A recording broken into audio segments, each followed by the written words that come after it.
The restaurant's private dining room feels smaller than it did when we arrived an hour ago. 50 people packed around white-clothed tables, the kind of room where every sound bounces off the wainscoting and finds its way into ears it was never meant to reach. I adjust the strap of Lily's dress for the third time, more to give my hands something to do than because it needs adjusting. My daughter sits beside me, 8 years old, and already sensing the kind of tension that settles over a room before something goes wrong. She leans into my side. "Mom, why does Grandma keep looking at you like that?" I pretend to study the menu I've already memorized. She's just excited for Uncle Kevin. Across the room, my brother stands at the center of it all in a new suit, shaking hands with people whose names appear on the company's letterhead. Regional Sales Director, the title my mother has been saying aloud at least twice per phone call for the past 3 weeks. Kevin built something. Kevin succeeded. Kevin is exactly what this family always knew he would be. My mother, Carol, stands beside him in a champagne-colored dress she bought specifically for tonight. She catches me watching her, and holds my gaze just long enough to communicate something that needs no words between us. Lily tugs at my sleeve. "Can I have the bread?" "Go ahead, baby." I reach for my water glass as the clink of silverware settles into the sound of my mother rising to her feet at the head table. She asked for this moment 2 weeks ago. Kevin, too gracious and too accustomed to keeping the peace, said yes without considering what she might do with it. "I'd like to say a few words," she announces, and the room quiets with the cooperative attention of people who've had one drink and are feeling generous. She begins with Kevin. Of course she does.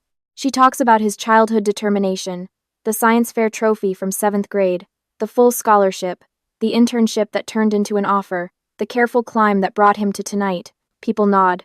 People smile. Kevin's colleagues exchange approving glances because this is the kind of toast that's supposed to happen at these dinners. Then she pauses. It's a specific kind of pause, the kind I've known since I was 19 years old, the kind that means a pivot is coming. "Of course," she says, tilting her glass slightly. "Not all of my children took the straightforward path." Her gaze finds me with the precision of something practiced. Some of us had to learn certain lessons the hard way. A few people look at me, then away. The particular discomfort of strangers witnessing something they didn't sign up for crosses their faces. "Sarah always had potential," my mother continues, voice sweet as powdered sugar over something rotten. "She just chose to redirect it." A light, musical laugh. "Though I suppose we can all agree some choices write your story for you before you're old enough to know better." The table nearest to me goes very still. Lily sets down her bread. I feel her small body straighten beside mine. My mother raises her glass toward Kevin and delivers her final word to the room. "To the child who made us proud." The applause is uncertain, polite, the kind people give when they're not sure what else to do. Kevin raises his glass and smiles, and I understand that he heard what she said and chose, as he always chooses, not to see it. Lily's fingers find mine under the table. Her voice is barely above a whisper. "She meant you." When she said that, I squeeze her hand. I don't answer. "She said you made bad choices." Lily's voice is careful, picking through the words like she's checking ground before she steps on it. Was having me a bad choice? The question lands somewhere beneath my ribs and stays there. I'm already reaching for my purse when I hear the sound of a chair pushing back from the head table. Not Kevin's chair. Not anyone I expected. James Whitmore, who founded the company that employed my brother, who flew in from the Seattle office specifically to be at this dinner, stands with the unhurried deliberateness of someone who's run meetings for 30 years. He is 60-something, silver-haired, wearing the kind of calm that comes from having nothing left to prove. He reaches toward the small wireless microphone the event staff had placed near the centerpiece. "If you'll allow me," he says, and the room goes quiet the way rooms do when a certain kind of authority speaks. My mother lowers her champagne glass. "I've known Kevin for 3 years," James begins, and the familiar shape of a toast starts to form. Then he stops. "But I've known his sister for 8. The room stills. My brother turns to look at me. My mother's expression shifts into something I've never seen on her face before, a recalculation happening in real time. "Most of you don't know this," James continues, "because Sarah never told anyone. That's consistent with everything I know about her." He looks across the room, and when his eyes find mine, I feel the floor tilt sideways. 8 years ago, I was managing a company, a merger, and a dying mother, all at the same time. 2 of those things I was equipped for. His voice doesn't waver, but something in it softens at the edges. My mother's name was Eleanor. She'd been in her home in Decatur for 41 years, and she refused to leave it to spend her final months anywhere else. I respected that. I also lived in Seattle and had a board that wasn't interested in my personal schedule. He pauses. The home health agency sent us a young woman who worked an early morning shift before coming to my mother's house each afternoon.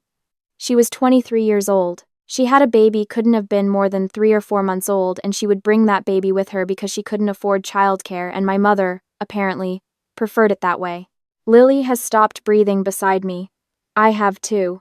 The room I'm sitting in dissolves, replaced by another one. The smell of the house on Camellia Street is the first thing that comes back. Old wood, lavender sachets, and the particular warmth of a space someone has lived in for decades. Lily is in the bouncy seat I drag everywhere with me, 3 months old and still surprised by the world, watching the ceiling fan turn while I change the water in Eleanor's humidifier. She has your coloring, Eleanor says from her recliner, studying Lily with the focused attention she gives to everything. Her hands rest in her lap, thinner each week, though she never complains. Those eyes are going to be trouble when she gets older. She already is, I say, and Eleanor laughs, and it is one of my favorite sounds. I work around her carefully. Medication at 2, the window cracked for fresh air because she insists. Her daughter-in-law's photo turns slightly toward the light the way she likes it. I'd learned the particular geography of her preferences the first week and never forgotten them, because Eleanor notices when you pay attention and she appreciates it the way someone appreciates water after going without. Some afternoons she sleeps, and I sit in the kitchen with Lily on my lap and my textbooks open on the table, the ones I'm carrying through night classes 2 semesters at a time, because full-time isn't possible yet, and part-time is what I have. My mother calls these years my situation. I call them Tuesday. Tell me again about your accounting class, Eleanor says on one of her better afternoons. You don't want to hear about debits and credits. I want to hear about you. She turns to watch me fold her laundry with the straightforward attention of someone who has long since stopped wasting time. James should be here more. I tell him that. He's better at companies than he is at Mother's. She pauses. Though to be fair to him, I gave him more practice with companies. He calls every day, I say. Calling isn't the same as being here. She's quiet for a moment. You're here every day, and you have considerably more reason not to be. I don't know what to say to that. So I say nothing and finish folding her sweater. Sometimes, arriving in the late afternoon, I would notice a car in the driveway that hadn't been there before. And once, only once, standing in the hallway with Lily balanced against my shoulder, I looked up to see a man in the kitchen doorway, tall, watching Eleanor and Lily with an expression I didn't understand then. He nodded once, turned, and was gone before I thought to introduce myself. I assumed he was one of her neighbors, a friend's husband. Someone passing through. I never asked. Eleanor died on a Thursday in October, 6 months after I started. She went quietly, in her own recliner, with the window cracked for fresh air. The agency sent flowers. I sent a card I couldn't really afford, and spent the next Tuesday sitting in the parking lot of the grocery store for 20 minutes because I didn't know what to do with the hour I suddenly had. I thought about her for years, in the way you think about people who were kind to you when kindness cost them something. I thought about her on days when my mother reminded me I was behind schedule. I thought about her on days when Lily's laugh sounded bigger than any room we were in. I never thought her name would come back to me in a restaurant in Buckhead, 8 years later, from the mouth of her son. She never once let my mother feel like a burden, James is saying, and I'm back in the room, under the lights, with Lily's hand in mine. She brought her daughter every afternoon and let my mother be useful to someone small and new, which is a gift I didn't know how to give her myself. She read to her. She argued about crossword puzzles. She stayed an extra hour on days when the nursing aide called out sick, without being asked and without billing for it. He looks down at the table briefly, then back up. My mother talked about her for the rest of her life. Which wasn't long, but she was specific about what she chose to spend it on. Sara was one of those things. The silence in the room is the kind that has weight. I didn't make the connection immediately when Kevin joined our company, James continues. The last name, eventually, is what did it. Then Kevin mentioned his sister at the holiday party last year, said something offhand about her being a dental office manager in Marietta. I let it go. People's family histories aren't my business. He pauses. But this is. He looks at my mother. His voice doesn't change. The temperature of the room does. The woman you just described to 50 of your son's colleagues as a cautionary tale spent 8 months being one of the best things that happened to my family during the worst year we had. She did it quietly, at 23, with a newborn and no safety net, and she never asked for anything in return. He sets the microphone gently on the table. I thought someone in this room should know that. The applause starts slowly, then less slowly. Kevin's colleague from the Chicago office starts it, then the woman to his left. Then, with the spreading certainty of something that can't be stopped, half the room. My mother doesn't move. Her champagne glass catches the light. Lily turns her face up toward mine. Her expression is 8 years old and absolutely certain. See, she says. I told you. You didn't say anything. Bug. I thought it very loudly. She squeezes my hand again. I thought it the whole time. Tears hit me without warning. Not the kind from humiliation. I know those well enough to recognize them on arrival. These are something else. Something I don't have a word for yet. Only the sensation of it, warm and disorienting, like stepping out of a cold building into afternoon sun. James Whitmore walks across the room toward us with the unhurried directness of someone who has already decided what he's doing. He shakes my hand like it means something. I've been wanting to do that for about 11 months, he says quietly. You knew this whole time? I suspected for 11 months. Tonight confirmed it. He glances down at Lily. Your mother talked about you. He nods toward her. She had a theory that you'd turn out to be someone significant. Lily considers this with the seriousness it deserves. What does significant mean exactly? It means worth knowing, James says. Lily nods slowly, as though this is an acceptable definition. Behind us, I hear my mother's heels on the hardwood. I turn before she can reach me. You're making a scene, she says under her breath. The same line she has used my whole adult life, the one that taught me to make myself smaller in rooms where she wanted more space. Something has shifted in my chest, not loudly, not dramatically. The way ice shifts at the end of a long winter, gradual, structural, permanent. You called your granddaughter a bad choice in front of your son's entire company, I say. My voice doesn't shake. I did not know until this moment that it wouldn't. In front of 50 people who will remember it. That's what you said. And she heard you. She's 8 years old, and she heard every word. I take one breath. I've spent 8 years apologizing to you for a life I built without your help. I'm done. Carol's eyes go narrow. The expression so familiar I've stopped flinching at it. Don't be dramatic. People will. I'm not being dramatic. I'm being clear. I pick up Lily's little clutch from the chair, hand it to her. Those are different things. I think you know that. Kevin appears at her shoulder, his face carrying the expression I've watched him practice his whole life, the one that tries to be neutral and ends up being complicit. Sara, come on, this is a big night. Can we just... Congratulations on the promotion, I tell him. I mean it. I'll call you next week. I take Lily's hand and we walk toward the exit the long way, past the tables, past the colleagues who watched my mother speak and now watch me leave. A woman from Kevin's team, someone I've never met, reaches out and touches my arm as I pass. She doesn't say anything. She doesn't need to. James Whitmore's assistant meets us at the coat check. Mr. Whitmore asked me to give you his card, she says. He'd like to have lunch. No pressure. He said to tell you his words that Eleanor would have wanted him to get around to it sooner. I take the card. Outside, the October air is sharp and real. Lily walks beside me, her small heels clicking against the sidewalk, and then she stops and tips her face up to the sky with the particular expression she gets when she's working something out. Mom. Yeah? She's going to say you ruined it. Probably. Did you? I think about Eleanor's sweater.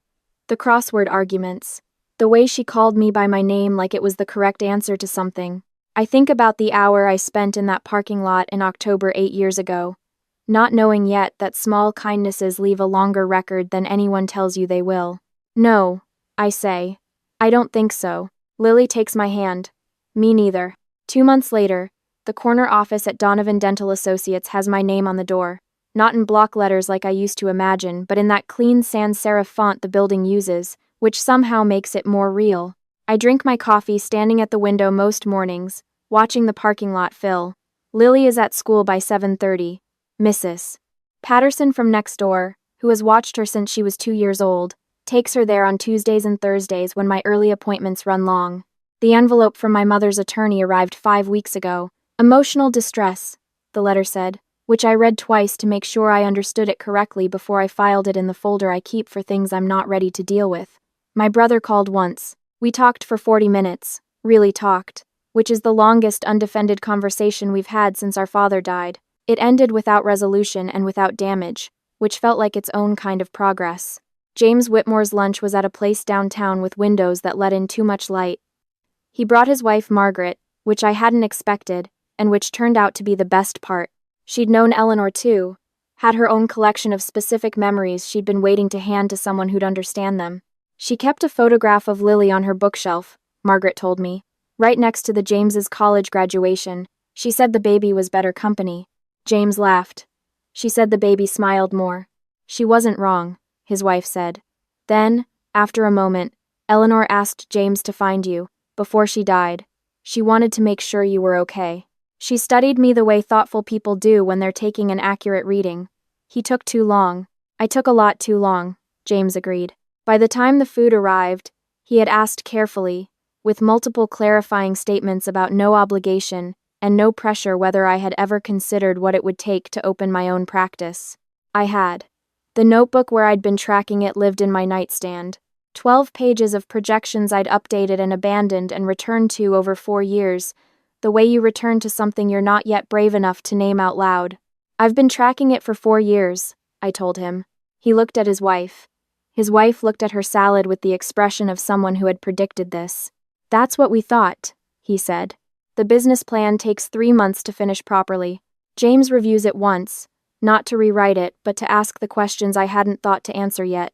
His assistant connects me with 2 clients of his who'd made similar transitions, women, who'd built practices from the same kind of careful saving and stubborn tracking I'd been doing in that nightstand notebook. Their phone calls are the most useful conversations I have that year. Lily asks about every development with the seriousness of a junior partner. She reviews my logo options at the kitchen table with her chin in her hands. She tells me the second option is better because it looks like it was made by someone who already knows what they're doing, which is the most accurate design note I receive from any source.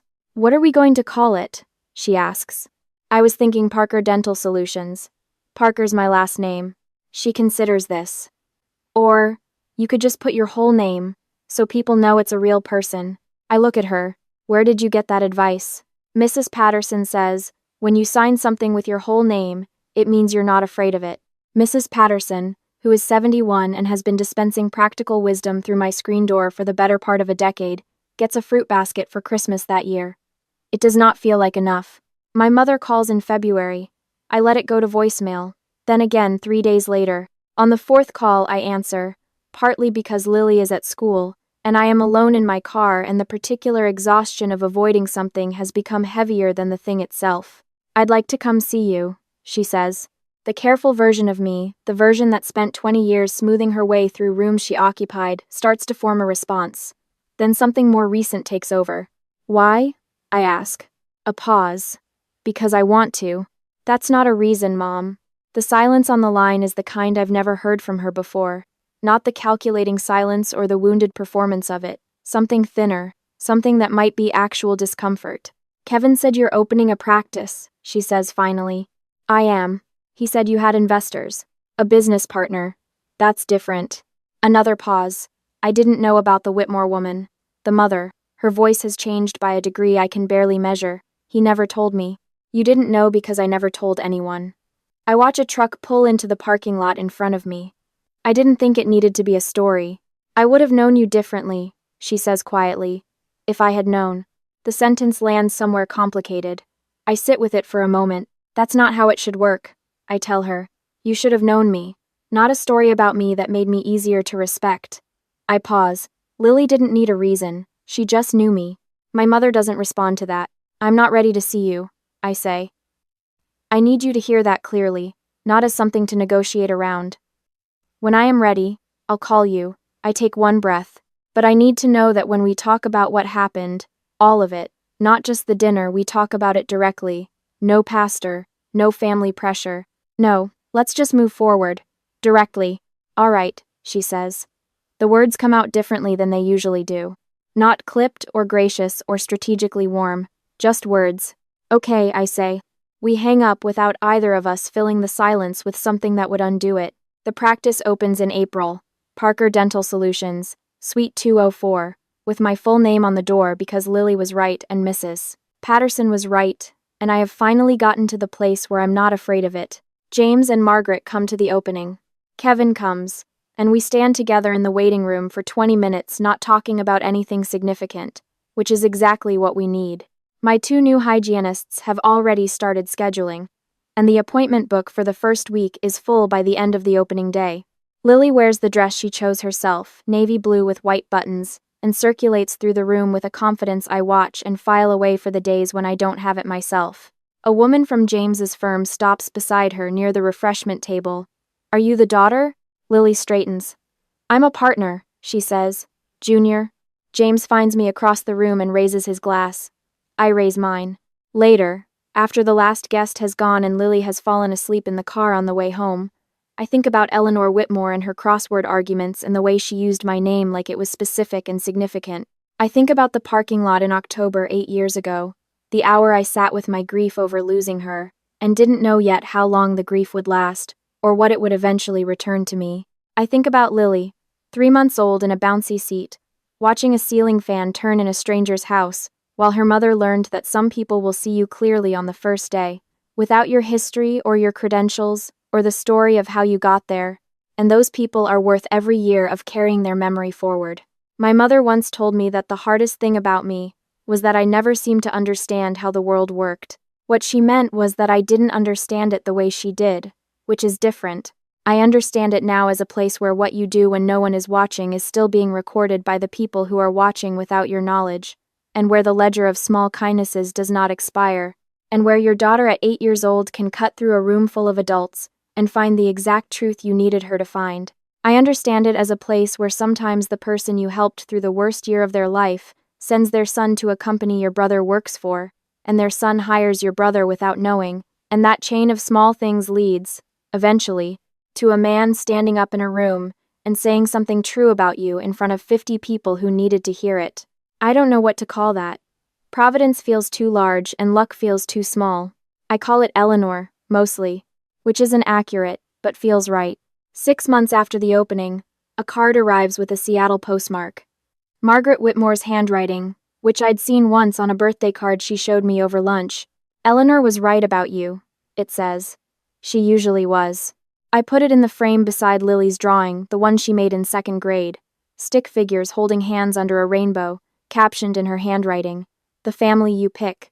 The frame sits on my desk now, in Suite 204, with my name on the door and the appointment book full, and my daughter's voice carrying down the hall from the waiting room where she's explaining to Mrs. Patterson, with complete authority, that the second logo option was always the correct choice. I can hear Mrs. Patterson agreeing. I sit at my desk in the April light and I think about what it cost me to walk out of that restaurant in October. All the years of hoping things would change on their own, all the quietly swallowed words, all the mornings I woke up and adjusted myself to fit a shape that was never mine. I think about what it felt like to stop. Freedom, I've learned, doesn't arrive all at once. It comes in the same slow increments as everything that lasts. It comes in the moment you answer a question your daughter asks you honestly instead of carefully. It comes in the parking lot in October when you grieve a woman you loved and don't yet know what she left you. It comes the evening a man stands up in a crowded room and says, "She was there. She showed up. She was kind when kindness cost her something. She is worth knowing." It comes in the moment you believe him,